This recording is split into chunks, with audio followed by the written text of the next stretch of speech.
Hello everyone, it's Tracey McLeod from Presentation Cells, and we're here with our weekly live Q&A. Bobby's back. She's been away for a couple of weeks, but she is back, and well, I think she's back. She'll be back soon. And, we're going to be talking to you about all things home presentation for sale. So home staging for home sellers, real estate agents, and home staging professionals. So really looking forward to today and hope that you're joining us and being able to gain some insights and some information from what we are sharing with you. In addition to that, we would love to have your questions. We really want to be really getting back to the core of what we were intending to do, which is ask the questions of people who are in the industry about how they can use home staging to the best advantage. And as I said, that's whether you're a home seller, a home stager, or a real estate agent. So really looking forward to those questions today. And hello, Bobby. Perfect timing. There you go. Hello, Tracey. How you doing? Fantastic. Wonderful to see you. Good to see you too. I was so sorry to miss last week when you were meeting with Mazurek. I would have loved to have been on with you guys. That was such good fun, Bobby. We talked about how she could set up her staging business. So what she needed to do to be able to find real estate agents and to really start from scratch, how she could start from scratch in her area.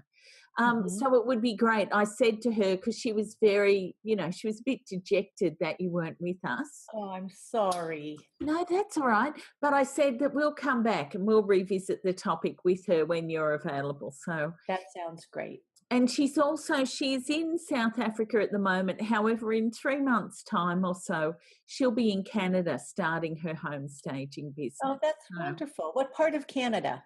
Oh, I don't know. Right there? Exactly right there, right? I got it. Sorry, I don't know. But it was great to be able to talk to her because she has 3 months in South Africa, and it's a market that she knows. She knows the people, she knows the town that she is in. So we talked about setting up systems and, starting to practice doing things that she will then take to Canada with her. So that's perfect. That's perfect.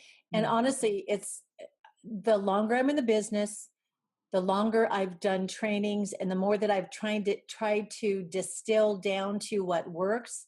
Honestly, each stager,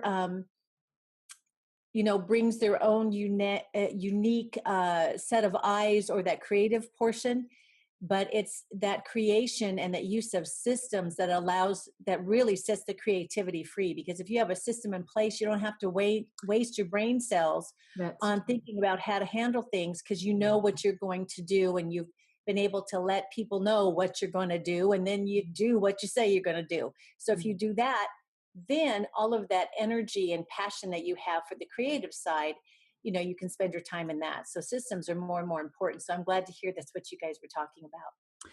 And I've got to say, Bobby, that talking about systems, I have been using your system for the occupied home staging. And it's so true that if you have this really wonderful foundation of a system, you are able to be creative with it as well. I've had people asking me, I'm going prepared.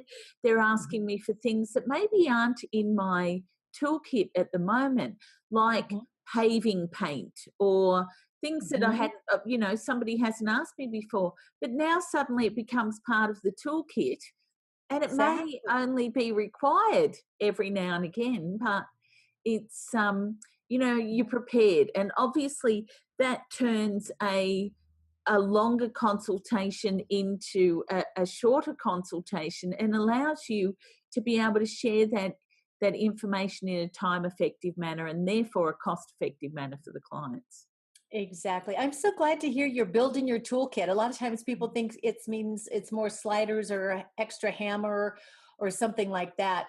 But it's it's that list. It's that list of people that you can depend on, or the list of solutions for Yeah. all the different things we run across. And like I tell you, and I'm sure I've mentioned before, I have a Batman. So if someone says, "Oh, I've got a bat in my," I got a Batman, and it's like you're magic. You become magic when you can have the solution to the problem that's behind that front door. So Yeah. I'm so happy to hear that you're enjoying that and you're seeing benefits from using that, Tracy. Thank you for sharing that. And I think the other thing as well, Bobby, that I have found, which I think there's a lot of things that you almost don't know that you know in some ways, because you have developed things over time and trial and error and been working things out. But Mm-hmm. um, but it's that niching as well. You would say a niche, I think. Right. You would say Niche, niche, depends on who I'm talking to, what part of the country. you say tomato, I say tomato. Exactly. Together we make a sandwich. Okay. That's it. So, but I found that that's very effective too. If you can tell people very specifically what you do and what your area of expertise is, then that's very beneficial for myself and for the clients as well. Mm-hmm. And we're going to have somebody on in the next few weeks as well, Bobby, who is going to talk to us about the pattern of how an entrepreneurial business goes, the pattern of a lifestyle. What happens over time in your business, because sometimes you feel like you're the only person who is going through what you are going through as an entrepreneur. It's true. It's so true. It's so true. And that was one of the benefits, I think, of being able to share things. I learned something in church a long time ago.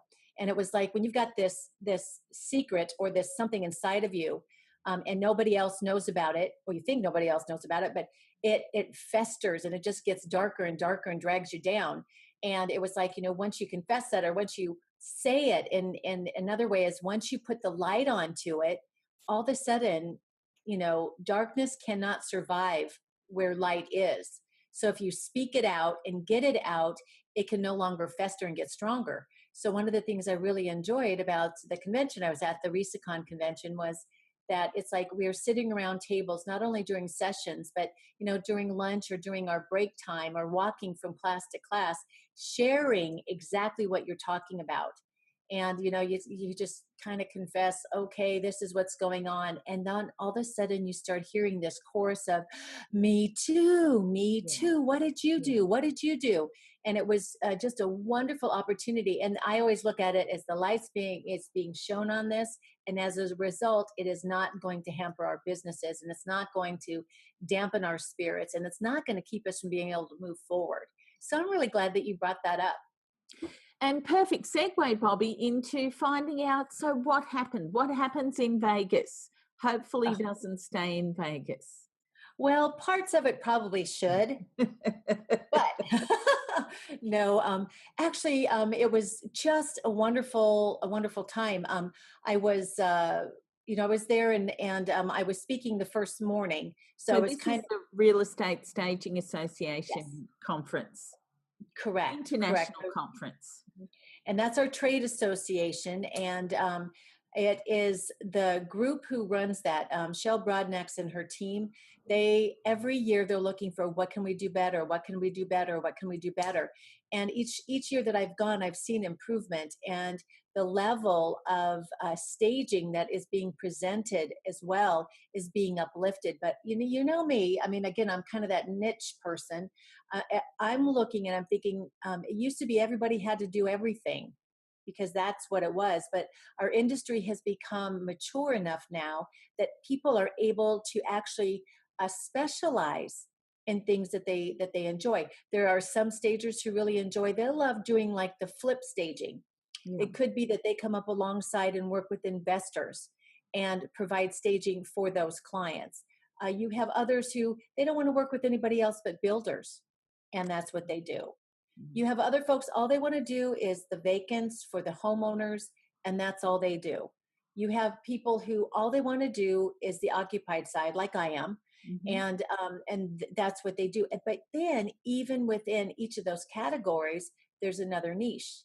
It's price point. It could be architectural style. It could be the part of town. It could, Yes. there's so many different niches. Yes. So it's really exciting to see that.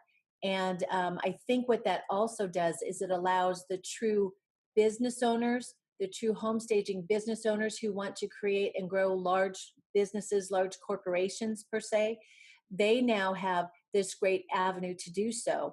But there's still pockets where those solopreneurs, such as myself, we still have a very strong presence in the marketplace and we can coexist together. Mm. So it was exciting to see that, and even the different classes that were offered kept that in mind. You had, you know, information being provided for those who want to grow a larger company, and then you have those folks who again want to keep it small, more boutique staging, keep it smaller, and be able to be strong business people as well. So it was pretty exciting. I really enjoyed it. And what did you speak on this year, Bobby? Oh, I spoke about how managing expectations can help you avoid conflict. Conflict, right?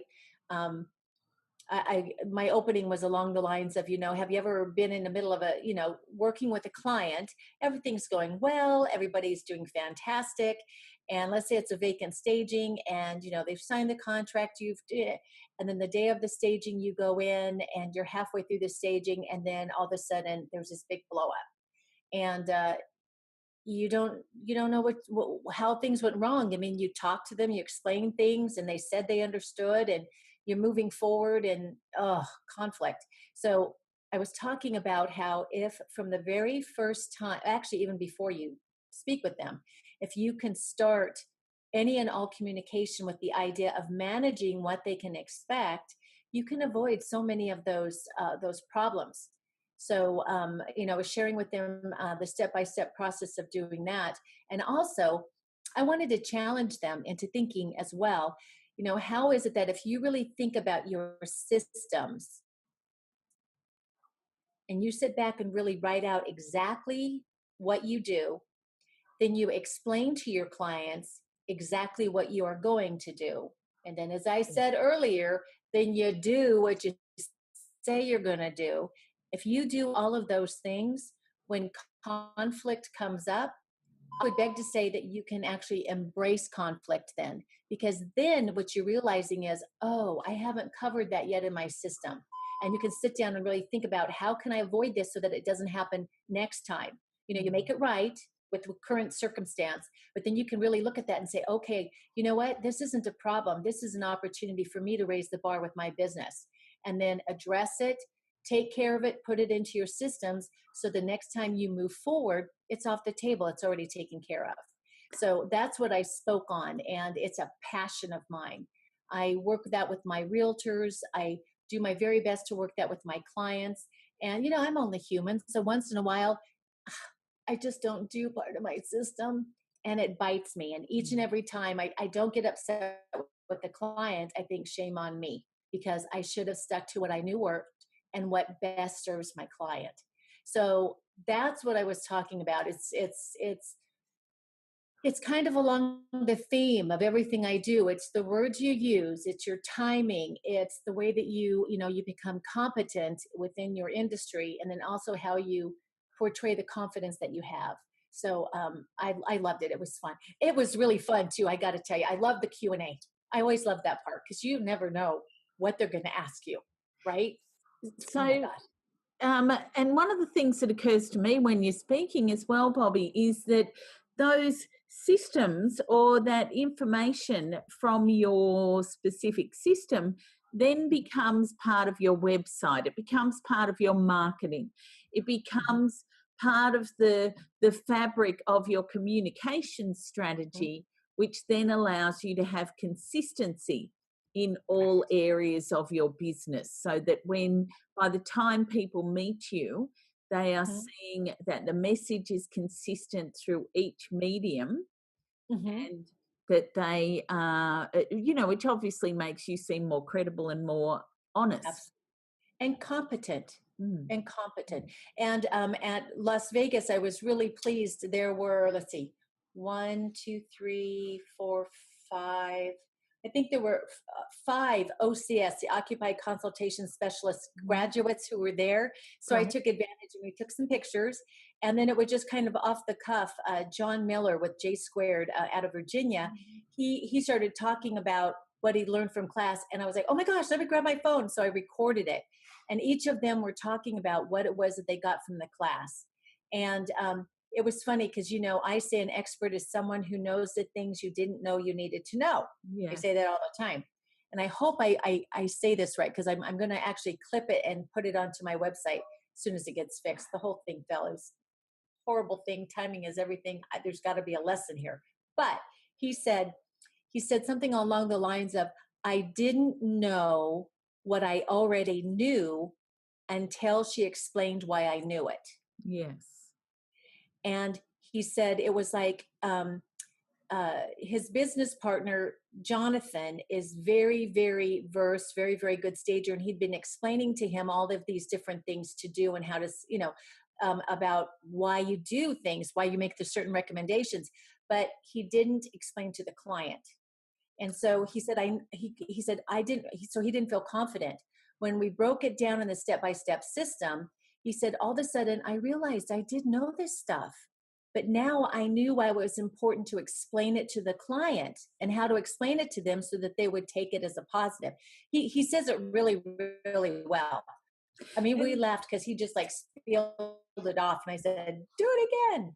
So it was fun, and so one of the women there, she had me come in and train her entire office, all of her people. She said, because I figure if we all speak the same language, then we cannot muddy or step on message, regardless of who we are in the company. Yeah. And I thought that was real wisdom on her behalf, because if you do not know the system behind the door, well, then what happens is when they call in to schedule an appointment, you may say something in a different way, or you may not understand the process, and you'll say something being totally innocent. You may even be right in the way that you've said it, but you use different words. Those different words can be interpreted differently. And I was talking to my son today, and we were talking about with some website things, and he said, understand, Mom, every time you say something out loud to someone, you increase the level of misunderstanding that occurs. So he was saying to me, keep it simple, keep it clean. And I thought, what a great thing is, it degrades the message. So, And that is such wisdom as well. I've had a very interesting week with regard to communication, and so on the wonderful side was somebody who said, I've been working with some people to really get that message in my website as well, a very consistent message. And, you know, these are my AdWords people who have been saying you need to make sure that when somebody is searching for you, whatever term they use, you are responding to and answering that aspect of, you know, their actual question, their actual query. And I had someone this week say, now I've read your website, and you know, and I've read all these different areas and your videos. Now in that video you said, and I'm thinking, oh, I wonder what I said, you know, because, but it was so lovely to have someone who had actually, you know, that was following the system that you're really giving them to be able to help educate themselves right. on what you do and how you do it, and be able to help you to teach them, almost to self-educate, but also to help them to understand when they pick up the phone, they know what you're about and who you are. Exactly. It's funny. I had a coaching client get a hold of me, and she had gone to Resicon, and there was something that I had said to her. You know, I said, you know, keep things simple, and this is what I would recommend you consider doing within your business. So I was talking to her about it, and she was at convention, and she had gone up to one of the tables, and another stager said to this woman, you know, oh, I love the way that you have me. You know, leave these papers. And she was going on and on. It's really been effective for me. And she said, I stood there thinking, well, Bobby, you told me not to do that. And I thought, oh, I dropped the ball. because it wasn't that I was saying, don't give the information. I was just saying to her, don't give the information in that way. And then I explained to her what my reasoning was. Because if you had someone a bundle of 12 papers, they don't read them. Yeah. But if you leave them with that like single page, and then you follow up with an email with that additional information that you promised them, that helps build your brand. Mm. Because everybody says, oh, yeah, I'll get that to you later. Yeah. And then they don't do it. Yeah.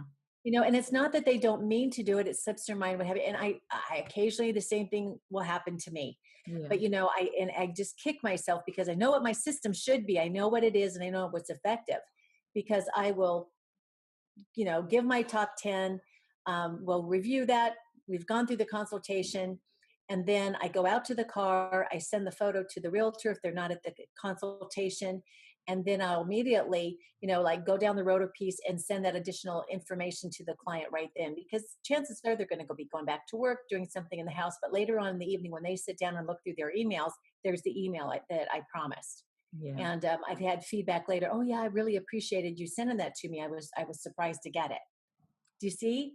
I do. So rather than leaving them with a stack of papers that they may be rushing back to the office, you're going to pick the kids up from school, and it gets misplaced. Yeah. So there's a method to my madness. It's what I have found has been effective. So that's what I share. But I also say we all need to discover what works best for us. So it's just nice to have, some place to start from that comes from experience and not just theory. Because there's a lot of people out there selling Yes. theory, Yes. you Yes. Very know. good Yeah. point.